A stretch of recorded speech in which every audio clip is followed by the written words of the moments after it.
শীঘ্ৰে ঘোষণা কৰা হ'ব ADR ফলাফল। অসমৰ মাননীয় মুখ্যমন্ত্ৰী ডক্টৰ হিমন্ত বিশ্ব শৰ্মা ডাঙৰীয়াই কৈছে যে আপোনালোকৰ ADR ফলাফলসমূহ সোনকালে ঘোষণা কৰা হ'ব।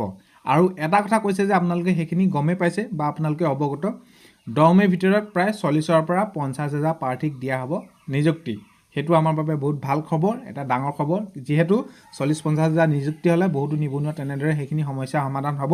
আৰু অসমৰ মাননীয় মুখ্যমন্ত্ৰীগৰাকীয়ে যিদৰে তেওঁলোকে কথা কয় সেইবিলাক কামো কৰি দেখুৱাইছে। আমি গম পাইছোঁ আগৰ যিসমূহ আছাম বেটেলিয়ান হওক, আছাম ফৰেষ্ট হওক বা আছাম পুলিচ হওক বা শিক্ষকৰ ক্ষেত্ৰত হওক, বাকী সেইখিনিত যিদৰে নিকা স্বচ্ছভাৱে কামবিলাক কৰিছে আৰু সকলোৱে নিজৰ কি হৈছে মেৰিট বেচিছত চাকৰিবিলাক পাইছে। আমি সেইটো নিঃসন্দেহে সেইটো আমি দেখি আহিছোঁ বা আমি গম পাইছোঁ। তো এতিয়া মূল কথাটো হৈছে যেন আপোনালোকৰ যিহেতু ADR ফলাফলসমূহ আপোনালোকৰ ঘোষণা শীঘ্ৰেই কৰা হ'ব বুলি কৈছে, তেনে ক্ষেত্ৰত চাবলৈ গ'লে আপোনালোকৰ ফলাফলসমূহ প্ৰায় মাৰ্চৰ সোঁমাজমানত দিয়াটো সম্ভাৱনা বহুতেই বেছি আছে। বাৰু 40,000 বা 50,000 প্ৰাৰ্থীক এপইণ্টমেণ্ট দিয়ক, কোনো কথা নাই, বা ৰিজাল্টসমূহ যিহেতু আপোনালোকৰ ওলাবই, যেতিয়া নহ'লেও যিহেতু আপোনালোকৰ পৰীক্ষাসমূহ হৈ গৈছে, এদিন নহয় এদিন ফলাফলসমূহ ওলাবই। কিন্তু তেনে ক্ষেত্ৰত আজি মূল বিষয়টো হৈছে যেন ডকুমেণ্ট ভেৰিফিকেশ্যন।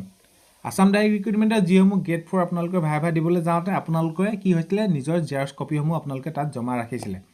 তো তেনে ক্ষেত্ৰত এতিয়া আজি ভিডিঅ'টো বহুত বেছি গুৰুত্বপূৰ্ণ হ'বলৈ গৈ আছে। আপোনালোকে ভিডিঅ'টো অলপ স্কিপ নকৰাকৈ শেষলৈকে চাব বুলি আশা কৰিলোঁ, যিহেতু ডকুমেণ্ট ভেৰিফিকেশ্যন এটা হৈছে বহুত এটা গুৰুত্বপূৰ্ণ বিষয়।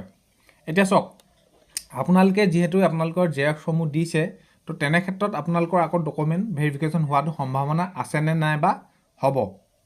তো আপোনালোকে যদি চাই, আপোনালোকে বেলেগ বিভাগসমূহত আপোনালোকে আছাম পুলিচতে চাওক বা আপোনালোকে বেলেগ ডিফেন্সৰ ক্ষেত্ৰতে চাওক, যি হয় আপোনালোকে যেতিয়া আপোনালোকৰ মেৰিট লিষ্ট আহে বা আপোনালোকৰ যেতিয়া আপোনালোকে জইনিং কৰে বা তেনেকুৱা ক্ষেত্ৰত আপোনালোকৰ কি হয়, ডকুমেণ্ট ভেৰিফিকেশ্যনবিলাক হোৱা দেখা যায়। যিহেতু আপোনালোকে কি হৈছে, আপোনালোকে এতিয়া কি কৰিছে, আপোনালোকে জেৰক্স কপিসমূহ দিছে। যেতিয়া আপুনি বেলেগ আপোনালোকে চাকৰি ক্ষেত্ৰত চাই, তেতিয়া কি হয়, আপোনালোকৰ অৰিজিনেল ডকুমেণ্টসমূহ চোৱা দেখা যায় বা ডকুমেণ্ট ভেৰিফিকেশ্যন হয়। তো তেনে ক্ষেত্ৰত ADR ক্ষেত্ৰত কেনেকুৱা ধৰণৰ হ'ব মোৰ মতে, বা আপোনালোকে কিটো হোৱা বিচাৰে? প্ৰথম কথা হ'ল, আপোনালোকে বহুতে কমেণ্ট কৰি কৈ আছিলে যে ADR যিসমূহ গ্ৰেড 4 কথা কৈছোঁ, গ্ৰেড 4 8 পাছ পদৰ হওক, 10 পাছ পদৰ হওক, যিহেতু আপোনালোকে মিনিমাম কিমান আছিলে, গ্ৰেড 4 8 পাছ পদৰ 8 পাছৰ পৰা আপোনালোকৰ 12 পাছ আৰু আপোনালোকৰ 10 পাছ পদটো আছিলে মেট্ৰিকৰ পৰা হায়াৰ ছেকেণ্ডেৰী। তো তেনে ক্ষেত্ৰত বহুতে কৈছিলে যে কিছুমান ডিগ্ৰী এই প্ৰাৰ্থীও আছে, তো তেনেদৰে তেওঁলোকে ভাইভা দিছে বা তেনেকুৱা ধৰণৰ সেইখিনি কমেণ্ট কৰি কৈছিলে। তেনে ক্ষেত্ৰৰ ফালৰ পৰা যদি আপোনালোকে চাবলৈ যায়, বা আপোনালোকৰ ডকুমেণ্ট ভেৰিফিকেশ্যন হ'বই, যিকোনো চাকৰিতে আপোনালোকৰ গ্ৰেড 4 বুলি নহয়, ডকুমেণ্ট ভেৰিফিকেশ্যন আপোনালোকৰ অৰিজিনেলবিলাক সেইবিলাক চাবই। যেতিয়াই নাচায় আপোনালোকে বা নিৰ্দিষ্ট মই এটা মই ক'ব নোৱাৰোঁ বা আপুনি ক'ব নোৱাৰে যেন এই আমুক দিনাখনিয়ে চাব বা তেনেকুৱা ধৰণৰ হ'ব। ৰিজাল্টটো মেৰিট লিষ্টৰ হয়তো পিছতো চাব বা আপোনালোকে জইনিং কৰা আগেও হ'লেও তেনেদৰে চাব। কিন্তু আপোনালোকে ডকুমেণ্ট যেতিয়া আপোনালোকৰ ফালৰ পৰা শুদ্ধ থাকিব, তেতিয়াহে কিন্তু আপোনালোকে যেতিয়ালৈকে আপোনালোকে চাকৰিত জইন নকৰে তেতিয়ালৈকে আপুনি গম নাপায় যেন মই চাকৰি এটা পালোঁ বুলি। তো তেনে ক্ষেত্ৰত চাবলৈ গ'লে কি হয়, আপোনালোকৰ ডকুমেণ্ট ভেৰিফিকেশ্যনত এতিয়া ধৰক আপোনালোকৰ মিনিমাম কোৱালিফিকেশ্যন গ্ৰেড 4 8 পাছ পদৰ ক্ষেত্ৰত হওক, 8 পাছৰ পৰা আপোনালোকে 12 পাছৰ ক্ষেত্ৰত আছিলে। তো বহুতে কমেণ্ট কৰি কৈছিলে যে বহুতো তাতকৈ অভাৰ কোৱালিফাইড প্ৰাৰ্থী আহিছে।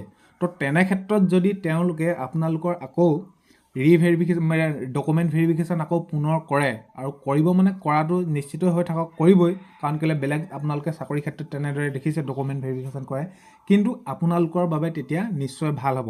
যিহেতু যদি অভাৰ কোৱালিফাইড কোনোবা যদি গ্ৰেজুৱেশ্যন এজন আছে, গ্ৰেজুৱেট যদি হৈ তেওঁ গ্ৰেড 4ত দিছে, তেওঁ গ্ৰেজুৱেট হৈ পিনি বেলেগ পষ্টত তেওঁলোকে আবেদন কৰক, কাৰণ কেলৈ আপোনালোকলৈ গ্ৰেড 4সমূহ উলিয়াইছে কাৰ কাৰণে, 8 পাছৰ পৰা আপোনালোকৰ 12 পাছৰ কেণ্ডিডেটসকলৰ বাবে। তো তেনে ক্ষেত্ৰত তেওঁলোকৰ বাবে অসুবিধাটো নিশ্চয় হ'ব যদি এজন অভাৰ কোৱালিফাইড আহি পিনি তেওঁলোকৰ পষ্টটো আপোনালোকৰ লৈ লয়। তো তেনে ক্ষেত্ৰত চাবলৈ গ'লে যিজনে অৰিজিনেলি আপোনালোকৰ মেট্ৰিক পাছ বা 12 পাছ বা যিজনক লাগে যোগ্য প্ৰাৰ্থী, তেওঁ কেণ্ডিডেটজন বঞ্চিত হ'ব। তো তেনে ক্ষেত্ৰত চাবলৈ গ'লে আপোনালোকৰ যদি আকৌ ডকুমেণ্ট ভেৰিফিকেশ্যনসমূহ হয়, তেতিয়া আপোনালোকৰ বাবে নিশ্চয় ভাল হ'ব। তো তেনে ক্ষেত্ৰত হোৱাটো সম্ভাৱনা বহুতেই বেছি আছে, যিহেতু এতিয়া আপোনালোকৰ ভাইভাসমূহ হৈ থাকোঁতে আপোনালোকৰ যিহেতু জেৰক্স কপিসমূহ লৈছে ঠিক তেনেধৰণৰ। তো তেনে ক্ষেত্ৰত হ'লে আপোনালোকৰ যিহেতু অভাৰ কোৱালিফাইড এজনে যদি আপোনালোকৰ মেৰিট লিষ্টত আহে বা তেনেকুৱা ধৰণৰ হয়, তেতিয়া আপোনালোকৰ যিজন যোগ্য প্ৰাৰ্থী আছিলে তেওঁলোকৰ বাবে বহুতেই অসুবিধা হ'ব। আৰু যিসকলে 8 পাছৰ পৰা বা 12 পাছ কৰি তেওঁলোকে সঁচাকৈ দিছে, তেওঁলোকৰ বাবে চিন্তা কৰিবলগীয়া কোনো বিষয় নাই। লাগে ডকুমেণ্ট ভেৰিফিকেশ্যন এবাৰ হওক, দুবাৰ হওক, তিনিবাৰ হওক, প্ৰথম কথা হ'ল সেইটো, তেতিয়া আপোনালোকৰ কাৰণে বহুতেই সুবিধা হ'ব। তো যিকেইজনে যোগ্য প্ৰাৰ্থী তেওঁলোকৰ কাৰণে বহুত বেছি চিন্তা নাই, আৰু যিসমূহ অভাৰ কোৱালিফাইড হৈ আছে তেনেদৰে কৰিছে, তো সেইসকলৰ বাবে যদি হয় তেতিয়া তেওঁলোকৰ বাবে ভাল হ'ব যিসমূহ যোগ্য প্ৰাৰ্থী। তো তেনে ক্ষেত্ৰত চাবলৈ গ'লে আপোনালোকৰ ডকুমেণ্ট ভেৰিফিকেশ্যনটো হোৱাৰ সম্ভাৱনা বহুতেই বেছি আছে। তো আৰু বাৰু যি কি নহওক সেইখিনি ডকুমেণ্ট ভেৰিফিকেশ্যন হ'লে নিশ্চয় আপোনালোকৰ কাৰণেই ভাল হ'ব। আৰু আপোনালোকৰ ৰিজাল্টসমূহ প্ৰায় মাৰ্চৰ মাহৰ মাজতে দিয়াৰ সম্ভাৱনা বহুতেই বেছি আছে। তো ৰিজাল্টসমূহ সোনকালে দি দিয়ক, যিহেতু বহুত দিন অপেক্ষা কৰি থকা হয় এটা পৰীক্ষা দিয়াৰ পাছত। তো ফলাফলটো পাবলৈ লাগে ভাল হওক বেয়া হওক, ভাল বেয়াটো থাকেই। এতিয়া যিহেতু আপোনালোকৰ এটা পোষ্টৰ বিপৰীতে দুজনকৈ প্ৰাৰ্থী পাছ কৰাইছে, তো তেনে ক্ষেত্ৰত চাবলৈ গ'লেতো সকলোৱে চাকৰি নাপায়। যিসমূহে ভাল হৈছে পৰীক্ষা তেওঁলোকে যিহেতু মেৰিটত পৰিব তেওঁলোকৰ নিশ্চয় ভাল হ'ব। তো তেনে ক্ষেত্ৰত চাবলৈ গ'লে ভাল বেয়াটো থাকিবই সকলো ক্ষেত্ৰতে, কিন্তু ৰিজাল্টসমূহ সোনকালে পালে নিজৰ এটা ভাল হয়। বাকী যদি নেক্সট আকৌ কিবা এটা বিজ্ঞাপন ওলায় তেতিয়া তাত দিবলৈও আগ্ৰহ হৈ থাকে, যিহেতু আকৌ এতিয়া এইটো ৰিজাল্ট নিদিয়াকৈ আকৌ বেলেগ কিবা এটাও যদি ওলায় তেতিয়া মনটো খুদুৰ মুদুৰ লাগি থাকে। তো তেনেকুৱা ধৰণৰ কথা। সেই ক্ষেত্ৰত চাবলৈ গ'লে আপোনালোকৰ ফলাফলসমূহ সোনকালে ঘোষণা কৰক। আপোনালোকে কি ভাবিছে কমেণ্ট কৰি জনাব। লাগিলে আপোনালোকৰ এপইণ্টমেণ্ট দুদিন দেৰিয়ে হওক। আৰু ডকুমেণ্ট ভেৰিফিকেশ্যনৰ ক্ষেত্ৰত আপোনালোকক সেইটোৱে ক'লোঁ, আপোনালোকৰ হ'লে যিসমূহ যোগ্য প্ৰাৰ্থী আছে তেওঁলোকৰ বাবেহে ভাল। যিহেতু যদি কোনোবা অভাৰ কোৱালিফাইড হৈছে তেওঁলোকৰ সেইটো তেনেদৰে আপোনালোকৰ যদি পোষ্টটো ল'বলৈ তেনেধৰণৰ হয় তেতিয়া যিজন ডকুমেণ্ট ভেৰিফিকেশ্যন কৰিলে যিজন অভাৰ কোৱালিফাইড আছে তেওঁতো নিশ্চয় সেইটো আপোনালোকে গম পাইছে কি হ'ব। তো সেইটোৱে কথা আপোনালোকৰ ডকুমেণ্ট ভেৰিফিকেশ্যনৰ ক্ষেত্ৰত, আৰু ৰিজাল্টসমূহ সোনকালে দিয়াটোৱে বিচাৰিছোঁ। তো আজি যদি ভিডিঅ'টো বহুত বেছি আপোনালোকে শেষলৈকে চালে তাৰ বাবে বহুত বহুত ধন্যবাদ। আৰু যদি নতুন ভিডিঅ' চাবলৈ বিচাৰে আপোনালোকে তেনেহ'লে চেনেলটোলৈ নতুনকৈ অহাসকলে চেনেলটো ছাবস্ক্ৰাইব কৰি দিয়াৰ লগতে কাষতে থকা বেল আইকনটো প্ৰেছ কৰি অল কৰি দিব, যাতে নতুন